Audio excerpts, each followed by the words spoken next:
What's going on, everybody? It's your boy Duel, back here with another Diablo 4 video, and today we're going to be talking about some new tips for Endgame and what to expect from the new expansion. Let's say you've been blasting or you haven't been blasting and you're coming back to the game for a while or whatever.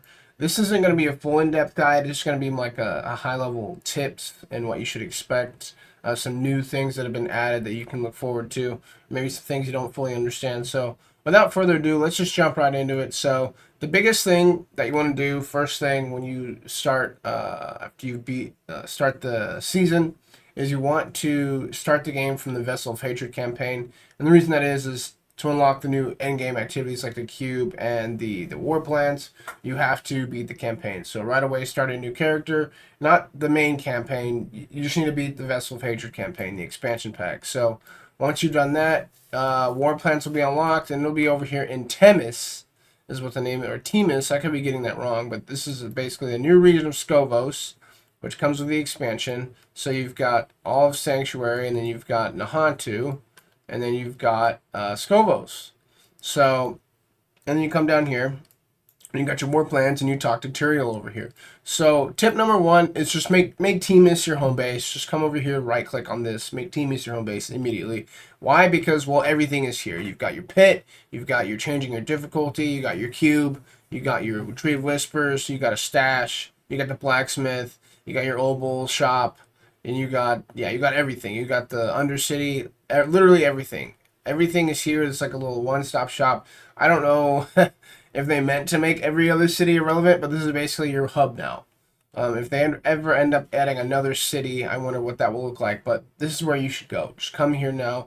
I mean, I guess if you really don't care about the cube, which I don't know why you wouldn't, you could still make your hometown Suriger. But for the most part, just make Temis your hometown because everything is here. So make Temis your hometown. Then you come over here and talk to Tyrael. He's the guy that handles your war plans. You'll see like a little orange light. I've already got it turned on right now, so you can't really see it. But you just click on this little table here, the war plans command table, and you can see here I've got my war plans. Bing, bing, bing, bing. And so how it works is when you start out, it'll say you want to make a new plan. And so I'm going to hit new plan here.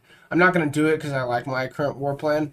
But it costs whatever this currency is, war plan currency. I don't know. But you get it by just doing war plans. So I don't really actually know if you can run out of these.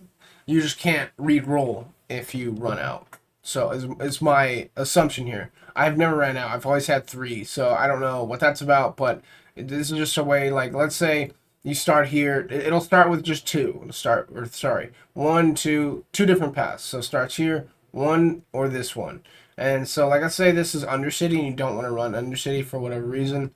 Then you can just hit new plan, and it'll say face the internal hordes, new plan again, Helltide, new plan again, Nightmare Dungeon. You get the idea. So you just do these.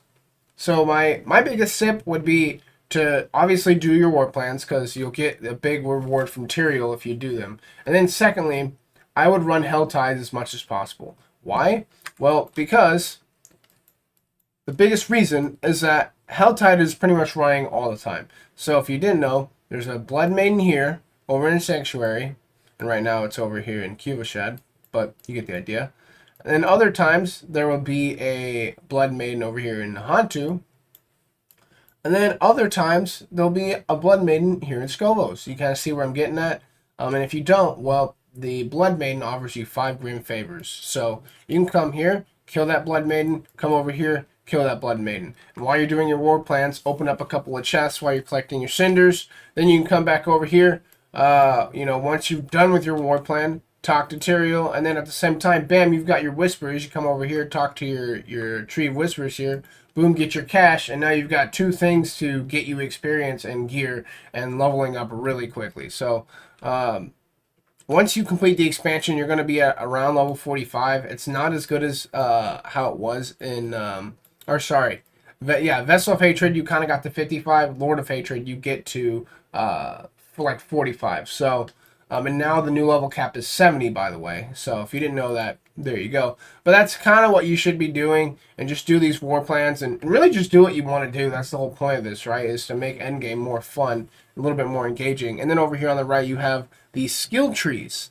that kind of guide you, and you can pick like sort of what you have here. Like example, I have one for Whispering Tree, and there's one for each category. So Whispering Tree. So yes, you get points for just turning in your whispers, and then you've got Nightmare Dungeons, Helltide, the Undercity, and you've got Lair Bosses and Infernal Hordes and the Pit. So the more you do the activities, the more through the Warplans. I have to add that you only get this experience through doing the Warplans. If you just do them willy-nilly, you will not get the experience. I'm pretty sure. So just keep that in mind. Do your Warplans. Get these like little skill points that you want to get, and kind of buff it the way that you want it. So definitely want to do that right away. The other tip I want to give you is about reliquaries, and you may not even care about this, but if you do, let's say you played last season, you might have some extra currency. You can go ahead, if you buy the battle pass, you can go ahead and unlock some of these other things from the previous season. Like I did, I had 99 currency starting out, and you can come in here and just unlock these, and you basically get freebies. So as you can see, I've already completed the first 3 just in my 99 currency. I'm down to 6 now. And I've got the last one unlocked, and I barely have to do anything, and I've got this one unlocked. Not the deluxe one, just the premium $10 one. If you're interested in that, just want to give you a heads up on that. The other thing is they've added a map overlay. So like you know how you're used to with Path of Exile or Last Epoch. If you hit the M key, you get the map overlay. So just a heads up on that. You might want to go into the controls. You know, I hit tab all the time. That's my religious key. So if you want to swap that, you might want to go in there and switch the big map to M, and then the overlay map to tab. So something to just keep in mind there. So that's a pretty good tip. The other thing I want to talk about here real quick is the cube. Now this is a Roderick cube, and basically what you can do is I want to grab a piece of gear here for this before I just go in here. I'm just going to grab a random piece of gear. As you can see, I'm not min-max. I'm Paragon 51. I just hit Paragon last night. But I'm going to throw a piece of gear here into the cube.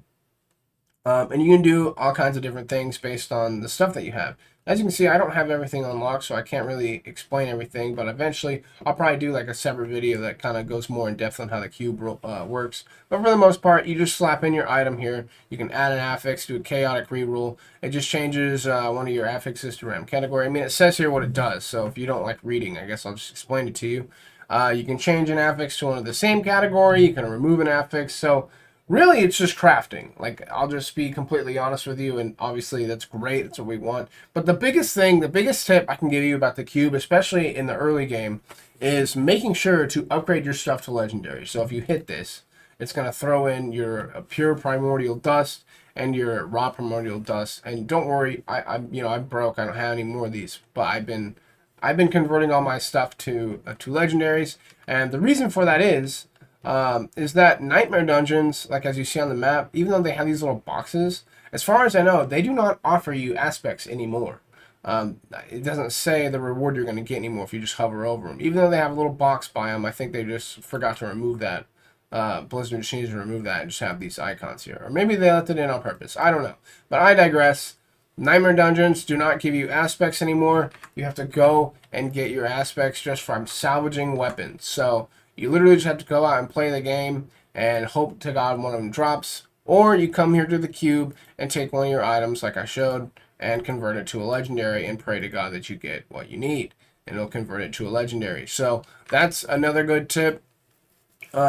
Pretty much everything else in the game is exactly the same. I mean, you can go do the Undercity, you can go do Helltide. Nothing about that has really changed too much. I think they renamed the Blood Maiden, but other than that, that's basically like enough to get you started, to get you rolling out in the end game. If you're like, oh, what do I do in the end game? Where do I get started? So you'll start off in difficulty. Obviously, you'll start off probably in normal, unless you're just a pleb and you want to play in hard for whatever reason. You come over here, you can change your difficulty. So you start off in hard, and then you'll move to expert, and then penitent, and then torment 1. So the other thing I guess I should mention is that we have I forgot to mention this, why I don't know, but we have more torments now.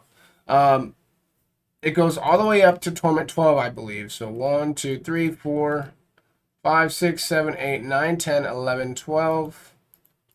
Yeah, up to torment 12.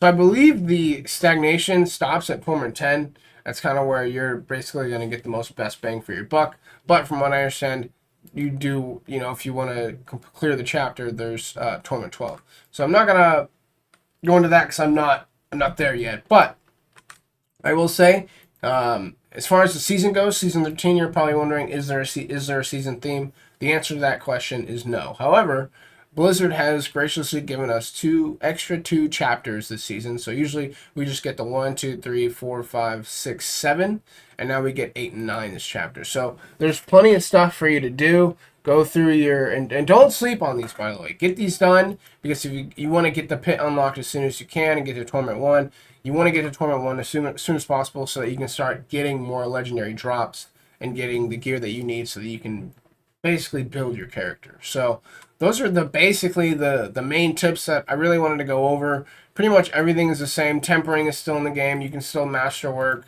And, you know, it's just that the cube is here to help you basically get what you want a little faster, given that you have the materials that you need. Obviously, you're not going to have a ton of materials starting out, but upgrade to Legendary if you have the materials to do so, which I've found that this primordial dust, the pure primordial dust, is pretty rare. Just keep doing Warplans and keep doing Tree of Whispers over and over again until you get gear and level up and get experience and get materials to even use the cube. But I think that should be enough to get you started. I feel like I don't miss anything. As far as I know, Paragon board hasn't changed too much, but yeah, that should be enough to get you started there. Let me know if I miss anything. I feel like that's a good starter area to get you going. And then, you know, just jump right into the end game like, oh, what do I do after the EX pack? So that's what you do to get started. Last tip I'd say is just do Warplans and just do Whispers. That's the fastest way you're going to level right now. And if you just really don't want to do that, and I guess just run Helltide or run anything else in the game, but you're really just missing out on by not doing Warplans. So anyway, I'm going to wrap it up there. Let me know if I missed anything. Once again, if you made it this far in the video, thank you so much for watching. I really appreciate it. And if you're able to, feel free to give it a like and subscribe. You're not obligated to, but it does help out the channel a lot. All right, that's gonna be it for me. I want to put out more guides as much as I can. I need time to play the game. I just haven't had any time, so I'll leave it there. Let me know if you like this video, and I'll see you guys in the next one. Peace.